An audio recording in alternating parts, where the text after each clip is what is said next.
Hey there, ever walked past a field and seen sick-looking plants? It's like a mystery, right? Well, today we're grabbing our magnifying glasses because we're becoming plant disease detectives. We're going to learn how to read the clues and uncover the secrets to keeping our crops healthy. So let's jump right in. Seriously, think about that for a second. What if you had the power to look at a wilting, spotted leaf and know exactly what's wrong? It sounds like a superpower, but it's totally achievable. And today, we're going to crack that code together. All right, here's the game plan for today's investigation. First, we'll gear up with our detective toolkit. Then, we dive into a big case study on rice. After that, we'll run through some rapid-fire cases, figure out how these diseases even spread in the first place, and wrap up with the master plan for managing them. Let's go. Okay, first things first. Every good detective needs a reliable method, so let's open up our investigative toolkit. So, here's the 6-step process that's going to be our secret weapon. First, you got to identify the disease itself. That's our crime scene. Step 2, pinpoint the causal organism, the culprit. Then we analyze the symptoms. These are our clues. After that, we trace the disease cycle, which is basically the bad guy's MO. We also need to check for favorable conditions because sometimes the weather is an accomplice. And finally, once we have all the facts, we figure out the best management strategy to shut the case. All right, theory's great, but it's time to get our hands dirty. Let's open our first big case file, rice. This one's fascinating because we're going to see how the same crop can get hit by totally different types of culprits.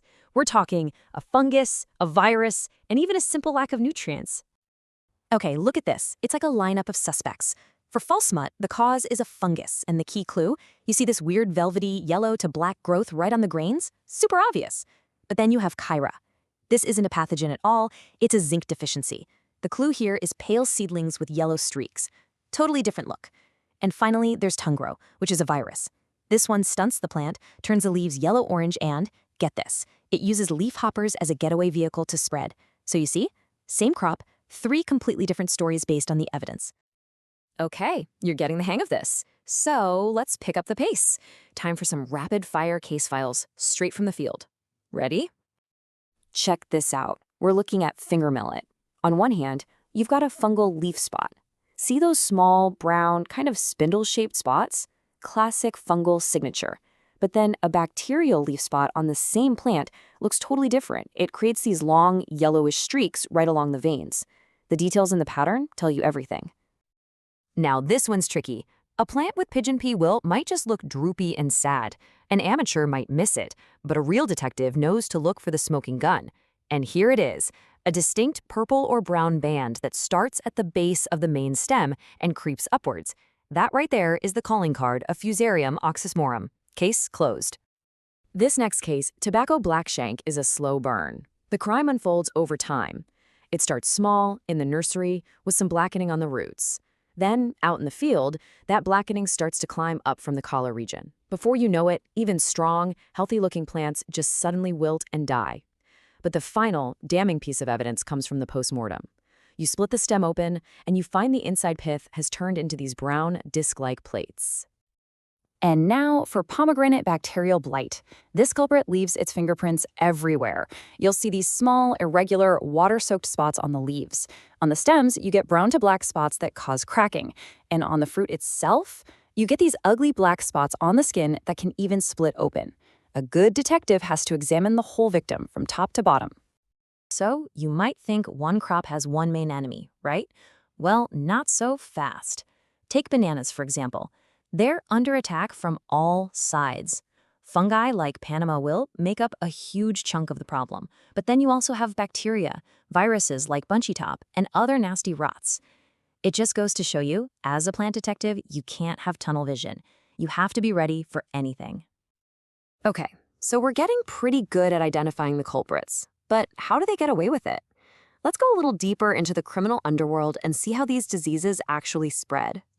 So where do these pathogens hide out between heists? Well, they're smart. Some of them can just chill in the soil for years, waiting. Others hang out in leftover plant debris from the last harvest. Some are even sneaky enough to hide inside the seeds, like a Trojan horse. And they can even lay low on nearby weeds, just waiting for the coast to clear before they strike again. And how do they travel? It's pretty straightforward, really.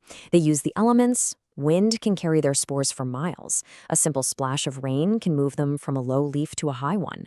And just like we saw with the rice virus, they often have accomplices, insects that carry them from one victim to the next.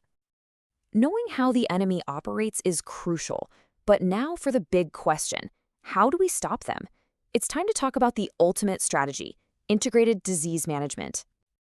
So what is integrated disease management, or IDM? Think of it less like a single silver bullet and more like a whole security system. It's a smart, holistic approach that combines a bunch of different strategies, cultural, biological, and chemical, to build a really strong defense. And this pyramid shows us exactly how it works. The base, the foundation of everything, is prevention. Simple stuff, like using disease-free seeds and keeping the field clean. The next level up is cultural practices, smart farming, like rotating crops and choosing varieties that are naturally resistant. Then we can get tactical and use biological controls, basically unleashing the good guys, like beneficial microbes, to fight the bad guys for us. And only at the very top of the pyramid, as a last resort, do we bring out the heavy artillery, chemical controls. And there you have it. We've gone from the crime scene to the master plan. So, let's recap the new skills you've just added to your detective's belt.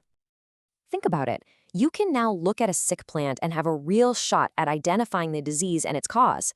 You know how to look at the symptoms and the conditions as crucial clues. And what's more, you can now suggest an actual integrated strategy to manage the problem. That's a huge leap. So, from now on, when you look at the plants around you, in a field, in a garden, anywhere, don't just see green. See stories, see mysteries waiting to be solved, because now you have the tools. The only question is, what are those plants trying to tell you? Thanks for joining me on this investigation.